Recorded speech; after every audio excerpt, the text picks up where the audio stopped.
Welcome to a blast from the past, classic MLB interviews.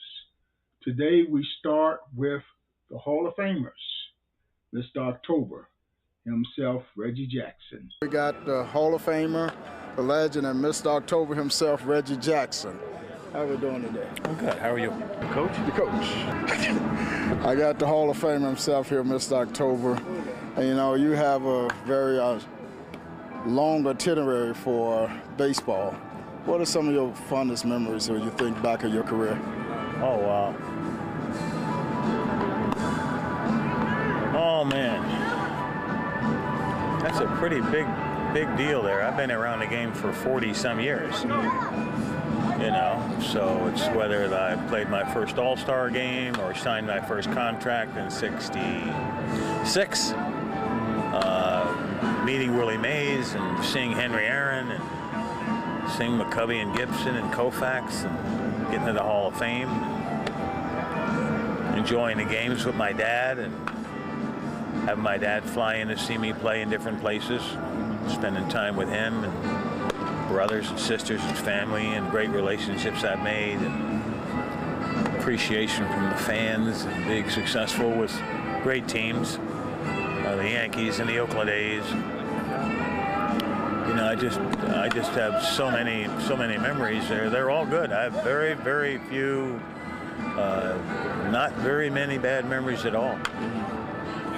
And you had such longevity in the game. What do you count for your longevity? God-given talent, good genes, family support from God, good organizations I played in, like Oakland, of course, the owner of the team there, Charlie Finley, who's from the Chicago area, LaPorte, Indiana, playing with the New York Yankees under the Steinbrenner family. I've had a wonderful time and been very fortunate. You know, I coached college ball and I scouted for 5 major league teams, and they always said that this was a man playing a kid's game. I mean, can you elaborate on how much fun it can be? Not really. It's just enjoyable. It's fun. It's a pleasure. I can't tell you how much fun it was for me, and tell someone else what that means or whatever. But it's just a wonderful opportunity. It's a great thing to be able to do. Play baseball and get paid. Now I watch games and get paid. So I still got it going. I'm still on scholarship. And you known as Mr. October, I mean, the history books will ever remember Reggie Jackson. How does it make you feel to be in the Hall of Fame? It's a great feeling. It's a wonderful feeling, especially when you go there and you see all the guys in the fraternity, like Mays and Aaron and Gibson, Marichal, Baines and Seaver, you know, Red Shane-Eats, Stan the Man, you know, it's Yogi and Whitey. I've seen Mickey there and Ted Williams, so it's, you know, even the guys that have passed away, Warren Spahn, and it's been a wonderful place to go and spend time and visit and share memories and moments. How often do you communicate with these guys? Do you run across them in the game? I see the guys a lot. I see Koufax a couple of times a year. I certainly see him at the Hall of Fame. I see Mays around. I see Hammer and Hank around.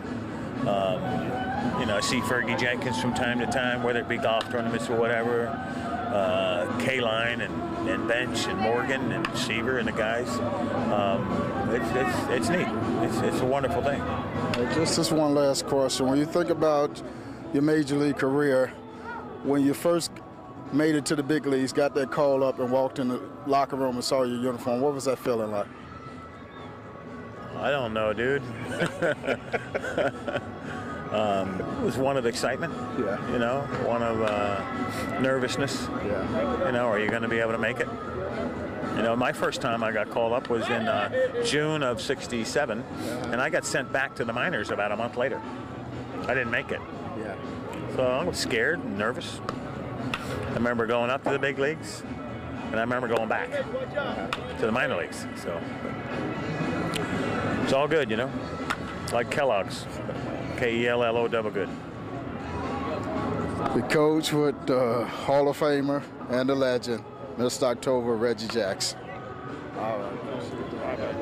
The coach, Michael Mayden, and a blast from the past with the Hall of Famer, Ryan Sandberg. And we're visiting with the Hall of Famer, Ryan Sandberg. How's he doing? I'm doing good. I'm doing good. Well, you made a career as a Chicago Cub and Hall of Famer. How does it feel right now to be honored by the Pitcher Hit Club? Well, it feels great. You know, this is a great tradition. This dinner's going on forever, and they do a great job, and it's for a great cause. So it's my pleasure to be here tonight. And a big award like this in the city of Chicago is it just signifies a career, and with all the things going on in Chicago, it's nice to receive something and be remembered. But you know, I think Chicago's a great town. You know, this is my 28th year going in, being with the Cubs organization. So it's been a great run, and I want to just keep it going.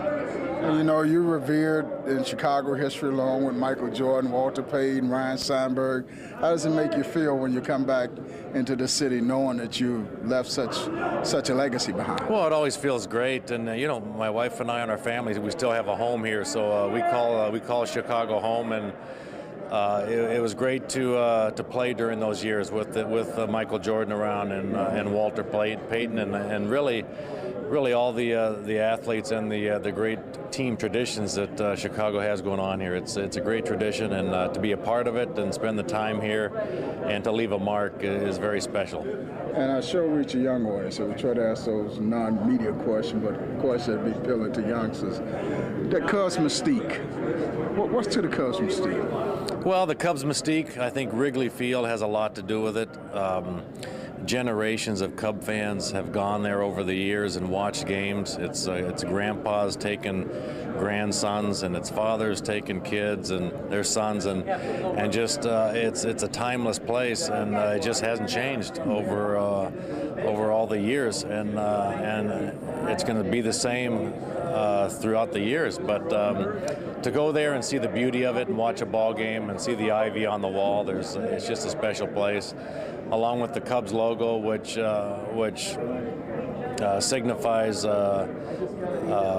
coming from a city like Chicago, centrally located in the United States, where a lot of people throughout their lives have come through Chicago, whether it's college, schools, visiting relatives, whatever it is, and they go to a Cubs game at Wrigley Field for one game and they're hooked. Mm-hmm. Now, you know, you played for a number of years with the Cubs. Now you're managing. What's the difference in managing and playing? Well, managing for me is the next best thing. You know, it's teaching young players how to play the game. It's managing a game once the ball game starts, and it's competing. It's all those things at once. And I'm also learning a lot of things along the way. So, you know, I just turned 50 years old, and here I am in the minor leagues, learning as much as I can. So it's kind of ironic, but you know, I think baseball keeps a person young. It keeps you young at heart, and keeps you around the youth, and also the future major league players that are working their way up to one day hopefully help the Chicago Cubs win a World Championship. So to be with those players every single day and show them what it does take to play at the top level it's gratifying when you see success. So just this one last question. Now, you know, when you're in the minor leagues, you're being groomed to make it to the big leagues. And rumor has it that you're being groomed to be the next manager after Lou Piniella for the Cubs on the major league level. Well, that's rumored. I think you put it right as being rumored. You know what? I was given an opportunity to do this and see if I wanted to manage in 2007. I went to A-ball to do that, and now I find myself going to AAA. So things are working out well, and I'm enjoying what I'm doing. So I'm just going to keep after it and do a nice job. And you know, right now it's gratifying helping the Cubs organization with, like I said, with the fine young players that we have coming up who will one day be playing here at Wrigley Field in front of the Cubs fans. Coach, on the road, take you behind the scene with the Hall of Famer Ryan Sandberg. All right. Appreciate it. As we dedicate today's show to some of the greatest players to play in the major leagues. Next up in the lineup, Andre Dawson, the Hulk. The man, the Hall of Famer, Mr. Andre Dawson himself. How we doing? I'm doing fine, thank you. You know, you had a very illustrious major league career and made it to the Hall of Fame, and now you've been honored here as the Pitcher Hit Club honoree. How does it make you feel right now? Well, I received an award here back in 1987, my initial year with the Chicago Cubs, and what a dramatic year for myself. My first year here, winning the MVP award and being accepted as a hometown favorite. I'm with the regular faithful, and it was a unique experience for me. Opened my eyes as a ball player. Played 6 wonderful years here, and I've always enjoyed every opportunity that I've had to come back to the city of Chicago and work or do something with the Cub organization, or just to kick it around, relax, enjoy myself, and enjoy the city. You know, you became somewhat of a legend here in Chicago. Well, I won't go that far. I was a favorite. Of course, given the organization a blank contract, then winning an MVP award, kind of spoke volumes and made fans aware of, there's a difference in playing the game and loving the game and not just playing the game for the money. And like I say, eventually over time I became one of the favorites here, and Chicago was and always will be very special to me. As every kid dreamed of playing the big leagues. Let's take you back, little ways back. Where did it start for you? It started in rookie ball, Lethbridge, Alberta, the Pioneer League out in Western Canada.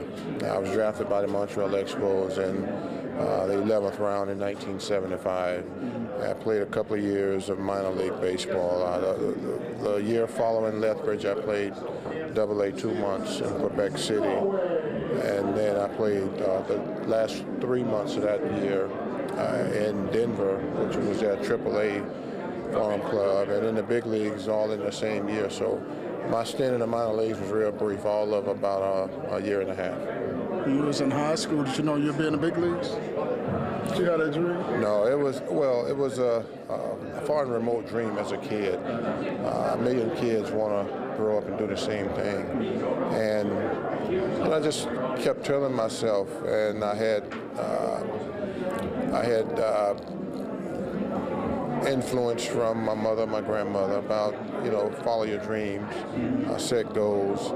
You surround yourself with people who can play an important role in your upbringing, in your life. The ones who won't necessarily stroke you always, but kick you in the rear end when that's needed. And I tried to do that. I tried to surround myself with positive people and, just follow my vision and work in that direction. And you got to have a little luck. You got to be dedicated, determined, have the desire to want to get to that level. And that's all I knew growing up. And lo and behold, everything just kind of worked out for me. Now we got about 1 million young aspiring baseball players watching you. Take us back to when you made it to the big leagues for the first time and walked in that locker room and saw your uniform. What was that feeling like? Well, it was in Pittsburgh, and just the excitement of being called up with a couple of teammates, finally getting to the big leagues, and seeing the major league players that you had followed throughout the organization, and some of whom you had briefly met, and to finally get into a big league stadium and to step out on that field and see the likes of Willie Stargell, Dave Parker, of course you're in awe, you're excited, you're pinching yourself. Is this for real? The excitement it was overwhelming, but I had to, at the end of the day, say, at the end of the night, I should say, get on my knees and just thank God that my dream had come true. Last question: 20 plus years later, you get that call, say you made it to the Hall of Fame. What was that feeling like? Very humbling experience. I felt my career had come full circle, and I never really played the game for that purpose. I just would hope that I would just get an opportunity one day, and for me, longevity was the key, being able to persevere And if you do it and you do it on a consistent basis, the numbers pile up. And at the end of your career, you never know what might happen. But to be enshrined into a fraternity that's the elite, the best to ever play the game, when I got that call, my body just went numb. I said, finally, at last. And then to be able to step on that stage and finally give a Hall of Fame speech with the guys sitting behind me, I just can only be thankful that I was one of those individuals who had a dream and, was able to fulfill and live out my dream. Coach, on the road with the man, Andre Dawson. Appreciate it. Thank you. And if we go dedicate today's show to the Major League Baseball Hall of Famers, whom the coach have done interviews with over the past, we definitely cannot forget Earl Baines.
A blast from the past, classic Major League interviews, and bringing up the rear is the legend and the Hall of Famer himself, Mr. Bob Feller. Thank you, ladies and gentlemen, baseball fans, White Sox, Cubbies, I'll get one thing straightened out before we get underway here. I am not the oldest member of the Baseball Hall of Fame. That honor belongs to second baseman Bobby Orr. I have been in the Hall of Fame far longer than anybody else on top of the grass. In fact, I've been in the Hall of Fame over half of my life. But it is a pleasure to see so many ladies here tonight. I've noticed that. Thank you for coming, all you ladies. Really appreciate it. We've been down at the Cub Fest. Next weekend we're going to be up in Minneapolis at the Twin Fest, and I'll right down to Fantasy Camp. And I'll be pitching to some of those nuts that pay money to come down there. We have a lot of fun. We'll be going out with the Cubbies in 2009. We'll be over in Goodyear, Arizona, where they're building an $85 million stadium for spring training. And I'm going to be up here for about 20 minutes, so just relax. And as Yogi Berra said, when they had a big day for him in St. Louis, they gave him a car, and his wife Carmen was there. He gets up at home plate on the microphone, and he says, "Thank you, ladies and gentlemen, for making this affair necessary." Lou Boudreau Award, I want to talk a little bit about Lou. He was a great athlete. He was a great friend. My sister who lives here in Chicago, we're down at Park Forest. We attended his funeral down in Frankfurt, along with the club owner of the Cleveland Indians, Larry Nolan. When I first saw Lou Boudreau in spring training in New Orleans in 1937, I thought, who in the hell signed that idiot? He couldn't do anything.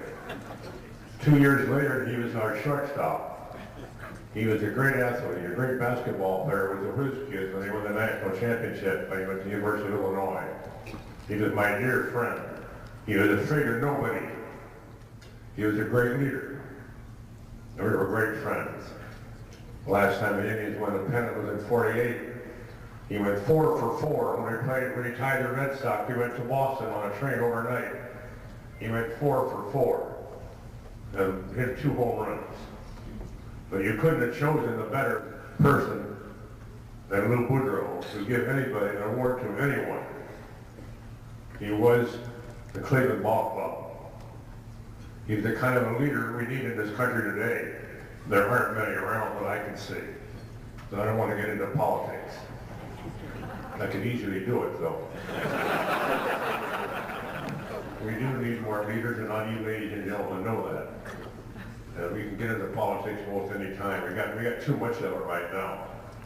In fact, Huckabee was in my museum last week or 2 weeks ago when I was out in Iowa.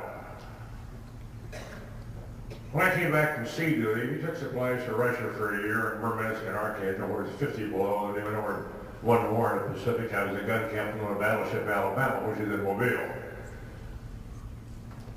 I was up in Newport, Rhode Island for War College, which is still there. Then I went aboard the Alabama, and then after we sunk the last ship, the Germans had the Tirpitz, he caught a hiding in a fjord in Norway and shelled it, torpedoed it, dive bombed it. We had the little bridge ship with us.